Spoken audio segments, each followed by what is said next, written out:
रसोई में पैदा हुई 3 बहुएं। पुराने ज़माने के एक छोटे से गांव में एक अजीब रसोई थी, गांव भर में मशहूर।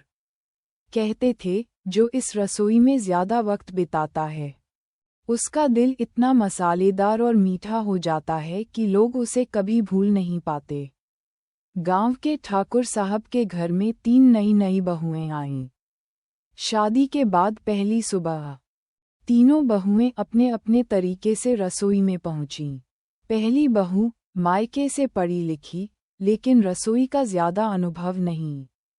उसने चाय बनाने के लिए पानी रखा, पर चीनी डालना भूल गई।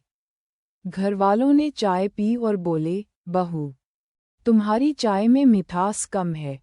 वो हंसकर बोली, कोई बात नहीं, मिठास मैं अपने बातों में भर दूंगी। दूसरी बहू मायके में रसोई की चैंपियन, सब्जी, रोटी, मिठाई सब में माहिर। उसने पहली सुबह इतने व्यंजन बना दिए कि पूरा घर खुश हो गया। सब बोले, वाह बहू, तुम्हारे हाथ में तो जादू है। वो मुस्कुराई और बोली, खाना तो बहाना है, असली जादू तो प्यार का है। तीसरी बहू शरारती और नटखट। उसने सुबह सुबह रसोई में जाकर गैस जलाने के बजाय चूल्हे में लकड़ी डालकर हलवा बनाया। धुएं में उसका चेहरा काला हो गया। घरवालों ने देखा तो हंस कर लोटपोट हो गए। वो बोली, अरे, रसोई में थोड़ी मस्ती भी होनी चाहिए, वरना स्वाद कैसे बढ़ेगा।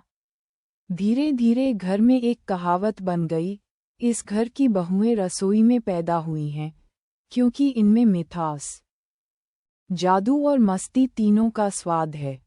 और सच में, उस घर की रसोई कभी खाली नहीं रहती थी, ना बर्तनों से, ना हंसी ठिठोली से।